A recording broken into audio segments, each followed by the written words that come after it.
I'm a makeup artist, and I used to take all kinds of gigs when I was trying to build my portfolio early on. When you're starting out in a field like this, or really any creative field, you basically have to be willing to work for free and take any gig to build up experience so you can show other people what you've done. So you end up taking some pretty weird, unpaid, or low-paying gigs just to get the ball rolling. I had flyers and promos up all over the place, and one night I got a last-minute booking. Somebody contacted me through email and sent the details. The job description said that it was for a private drag event and they wanted their makeup done professionally. The address was a small suburban house in a quiet neighborhood. I remember it being really clean, no cars in the driveway, no lights on in any of the windows except one in the front. This was midwinter, by the way, so it got dark very early. I rang the bell and this guy in maybe his late 40s answered the door wearing a bathrobe. His face was freshly washed and he had a towel wrapped around his hair like he'd just gotten out of the shower. I introduced myself and confirmed that this was the address and that I was the makeup artist for the drag event. He just nodded and said something to the effect of, "She wants her jaw softened." I wasn't sure who he was talking about, so I asked if he was the performer. He didn't clarify, he just kind of mumbled something and ushered me inside. It wasn't the brightest decision I've made, but I was desperate to get my business going and I'd met plenty of eccentric people in this field, so I went along with it. We set up in the living room on a plastic folding table with a propped up vanity mirror, both of which looked brand new and never used before. The place was tidy and there were hardly any personal items anywhere. No photos on the wall, no clutter, just a pile of his clothing and belongings at the other end of the table. It felt almost like staged or something, or like an Airbnb. I don't really know how else to explain it. As I was setting up, I noticed this full outfit hanging on a door leading to another room at the back of the house, which I assumed was his costume. I noted it because it was not drag-like at all. It was just an average female outfit and very untheatrical, which is typically never what drag performers are going for. I laid out my kit and asked him a few standard questions, skin sensitivities, preferences, stuff like that. He kept saying things like she needs to look real and not to go too big. Typically, drag performers will do their own makeup, so I wasn't sure exactly what the deal with this guy was, whether or not he was doing this for the first time and wanted to learn, or if this was just some sort of one-off thing. It was weird, sure, but it wasn't the weirdest job I'd ever done, and once the ball got rolling, I knew I really wouldn't be there very long. He was super specific about the jawline, the eyebrows, and making the skin look very realistic and understated, but started getting frustrated with me when I kept trying to camp up his eyes with a touch of theatricality. He then reached under the pile of clothing at the end of the table and retrieved a photo, handing it to me. He told me it was a reference photo. The photograph was of a woman with her husband and kids. I was kind of thrown because typically a drag reference will come from either a magazine or like a screenshot from a movie or something, but this was just like a straight up actual film photo of a regular lady. I didn't understand the performative appeal of this at all, but at this point I just wanted to get through it, take some photos for my website, and be on my way. I told him I understood and was looking over the photo while digging through my case for a stippling sponge when all of a sudden something clicked in my brain. I looked at the photo one more time, then over at the outfit that I had seen earlier at the other end of the room. They were the same. The same color t-shirt, a pair of jeans distressed to look just like the ones in the photo, and a wig matching the woman's hair. I looked back at the photo and at the woman's family again, specifically at her husband, who in the photo had a beard and these piercing blue eyes. Then, I looked up from the photo into the mirror and caught the guy staring at me. It was that same piercing gaze. I stood there, almost 100% certain that the man in the photo with the beard was now my client who had shaven and was now attempting to disguise himself as his wife. I didn't want to let on what I was thinking, so I played it off like I was comparing his complexion to the woman in the photo and asked him a question about skin tone or something. At first, he didn't answer. He just stared at me like he could read my thoughts.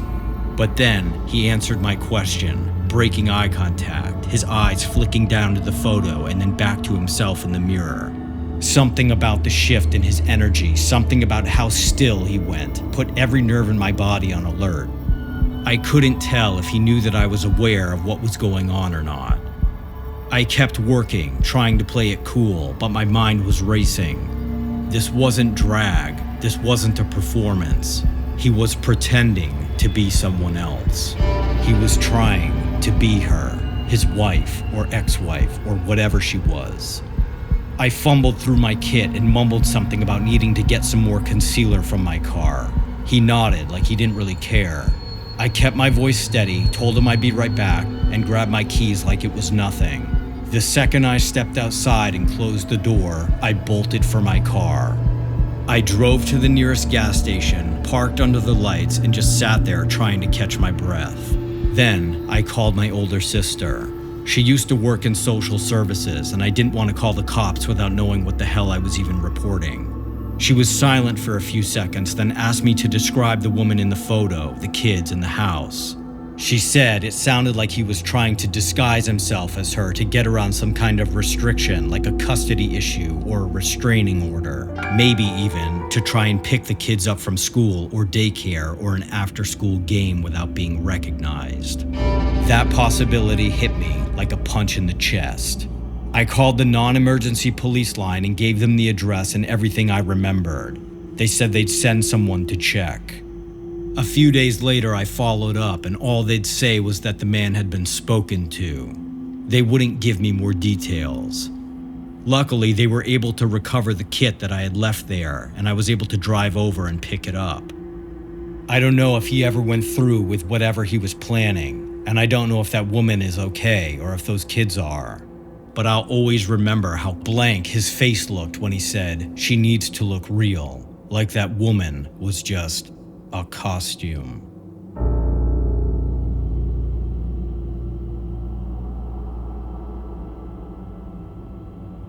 I'm a struggling actor, early 30s, living in LA. When I first got to the city, I got involved with a very small agency. One of the things people might not know about LA is that for all the actors who are struggling to find work, there's also agents who are trying to make it as well. As desperate as you might be, I've learned you have to be careful about who you choose for an agent. Some of these people are so desperate that they'll send you out on sketchy jobs just to make a quick buck. So I get this call from the tiny agency I was with at the time. One of the regular gigs they would book was for these behavioral simulation role plays.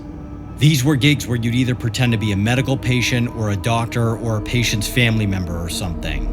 You would role play with real people who were training in the field in order to give them experience handling certain situations that they would encounter during their careers. I was told this gig was a one-on-one memory therapy session for an older woman dealing with early-stage dementia or trauma-related memory loss. The whole thing was to be supervised by a counselor, therapist, or doctor. So I took the bus out and showed up at this house in the valley. A woman answered the door and introduced herself as the doctor. She was dressed very casual, just jeans and a sweater, but she came across as very kind and open-hearted. She carried a clipboard and had a calm, professional vibe. She said she was a caseworker working with the state, and that the woman inside, her client, was trying an immersive memory recall therapy technique. She told me the woman's name and said that she might get confused, but to go along with whatever she came up with. My job was just to respond to a few memory prompts and to improvise if need be. There was a note sheet, basic stuff, dress casual, speak softly, let her lead the conversation. If things got intense, the doctor would step in. I was brought inside and sat down in the living room on a plastic-covered couch. Old photos hung on the wall that made it feel like the house hadn't changed in decades. Finally, the older lady was brought in by the doctor. She was probably in her late 60s, I'd guessed. Dressed neat, hair pulled back. She smiled at me, but didn't really look me in the eyes, more like she was looking past me or through me. Immediately, I felt bad for her. She sat down across from me, and the doctor introduced me with a different name other than my own. I assumed it was part of the exercise and didn't really think much of it. Then, the doctor prompted the older woman and asked her if there was anything she'd like to say to me. There was a pause, and then the older woman asked me if I remembered the old place, the one with the pear tree out back. I had no idea where this was going, but one of the rules of improv is to take what the other person says and just roll with it instead of rejecting it or shutting it down. I think I just nodded and said something along the lines of course I did, and that the pears from that tree were delicious or something. That seemed to land. She smiled, but it faded fast. Then, angrily, she told me that I had taken it from her. I didn't know what to say. I just looked over at the doctor, who nodded to me, and then told the woman I wasn't really sure what she meant and asked her what I had taken from her. She stared directly at me like she was furious with me, and then told me to stop pretending and that I knew what I had done in the shed. This is when things started to get uncomfortable and outside of my wheelhouse. I have worked in the past with doctors as well as patients and family members, etc., where there's an understanding that the whole thing is a role play for the sake of education, and I had done fine in those scenarios. But this was a totally different situation. This woman didn't seem to understand that this was a role play. She seemed to believe that I was actually this person who had wronged her, and now I didn't know how to proceed for the sake of her best interest or mine. I looked over at the doctor again, who once again gave me this nod as if to say, this is normal, just go with it. So I just said that I was sorry and that I didn't remember. She leaned forward, looking directly into my eyes, and told me not to lie to her. That I always lied, and that she knew I remembered what I'd done and to admit it. I tried to deflect, said something about being sorry and wanting to make it right. That seemed to calm her down a bit, but immediately she went even deeper with it and asked me why I had hurt him. This is when the doctor finally stepped in. She suggested that we take a quick break, but the old lady waved her off, saying she needed to finish this. Then, just like that, she stood up and walked out of the room. I looked over at the doctor and quietly tried to apologize, explaining this was not really what I had expected, but she didn't answer. She didn't even look at me. She just sat there, frozen, eyes on the doorway. I was about to suggest that maybe I leave so that I didn't exacerbate the situation when suddenly the old lady reappeared in the doorway, holding a kitchen knife in her hand. Her whole body was extremely tense, like she was furious and trying to suppress it. That was it for me. I held up my hands and explained that I was just an actor who had been brought out here to help. I told her my name and looked over at the doctor, who moved in fast, trying to talk her down, but the lady just stepped around her, blocking me from leaving the room. She looked at me and told me that she needed to hear me say it. She needed to hear me admit it. I was at a total loss. I looked at the doctor, who put a hand on the woman's shoulder and tried to take the knife out of her hand, telling her to calm down. But when I didn't respond, the lady just came at me. I panicked, tried to move around the couch, and managed to shove past her without harming her. Then I was out the front door, running down the street toward the same bus stop that I had gotten off at earlier when arriving. I was shaking so bad it took me the whole ride home to get myself together. I didn't call the cops. I know that might sound crazy, but the truth is I couldn't even explain what had happened. It felt like a dream, and that if I tried, I'd come off like I was making it up, like I was some wuss actor looking for attention. Plus, what was I gonna say? That a confused old woman with early dementia came at me with a knife in her own house? I did call the agency the next day, told them the job had been misrepresented, that it got out of hand and I didn't feel safe. The guy on the phone just said he was sorry and that he wouldn't send me back out to that address again. That was it. No follow-up, no apology. I left that agency and haven't taken any more jobs like that since. I'd rather be broke and have no representation than be put into sketchy situations by someone who's so desperate to make a buck that they're willing to jeopardize my safety.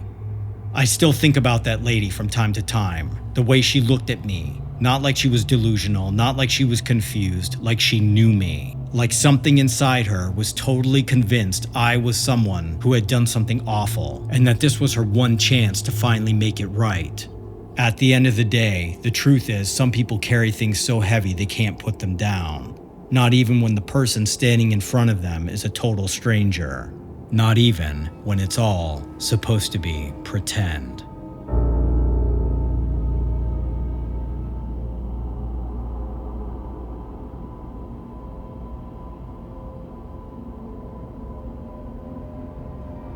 I've been doing Uber on the side for a few years now. I'm a mother of two, and at the time that this story took place, I was finishing nursing school while working the night shift at a local hospital in the Southwest. On my off nights, it would sometimes take a day or so to adjust back to a regular sleeping schedule. So if I couldn't sleep, I would do rideshare stuff until I finally got tired and went home to bed. This happened somewhere a little past 2 in the morning, and I just decided I was going to call it for the night. It'd been a long shift, nothing dramatic, just the usual late-night deliveries and tired airport drop-offs. I pulled into this 24-hour gas station on the edge of town. I topped off my tank, then pulled into a parking spot to grab a drink before heading home. The place was mostly empty, a couple cars parked near the pumps and one off to the side with nobody in it. I parked near the entrance, engine off, left the doors unlocked out of habit, and went inside. I wasn't going to be long. Inside, it was empty except for the guy behind the counter. I grabbed a bottle of water and used the restroom real quick. The whole thing was maybe 4 minutes tops. I didn't think anything of it and got back in my car. I got in, shut the door, put the bottle in the cup holder, and reached for my keys. That's when I saw it. In the rearview mirror, a glimpse of movement. At first, I thought it was maybe a coat or a blanket that my husband had left in the back. But then, it shifted. Someone was crouched on the floor in the back seat of my car. She was wearing a dirty hoodie, hood up, head low. I froze. My hand was still on the keys, but I didn't turn them. Then she looked up, just a little, and quietly begged me not to scream. I couldn't move, and the realization happened so fast I didn't have time to process it. My chest went tight. My first instinct was that this was a setup, that she was going to rob me or carjack me or something. But she kept whispering, begging me to help her and that she didn't want to die. Then she reached out and gently squeezed my arm. In the mirror, she looked young, early 20s maybe. Her face was pale and smudged with dirt. I looked down at her hand on my arm and saw red marks on her wrist coming out of the hoodie sleeve like someone had tied her up. She was talking so fast and my brain still wasn't sure what to make of the situation, so I barely kept up with what she was saying. That she escaped from a van that was parked behind the gas station. She said she'd gotten out through the passenger window while he was distracted and didn't know where else to go. I didn't know what to do. Again, this all happened so suddenly that I didn't have any time to even think clearly. I looked around the lot, trying to see this van that she was talking about.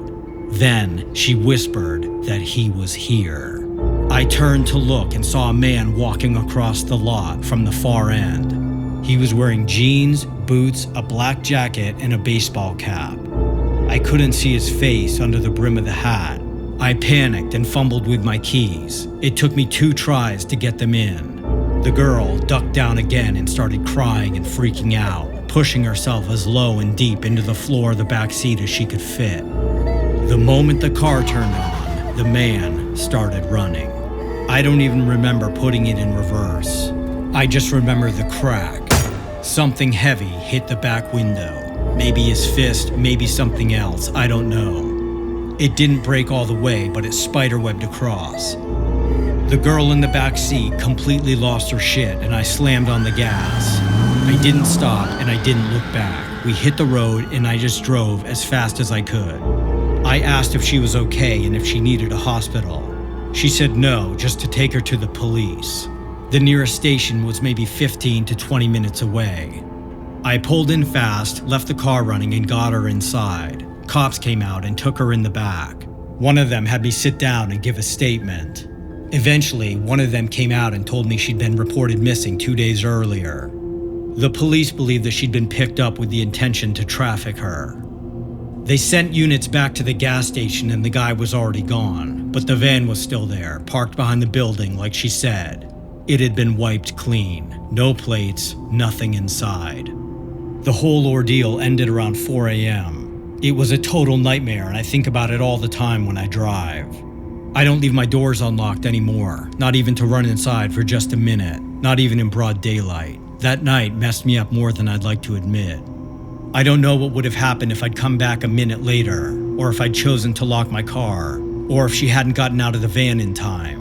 I just know that that image is seared into my memory. That woman crouched in the back seat, whispering like her life depended on it. Because evidently, it did.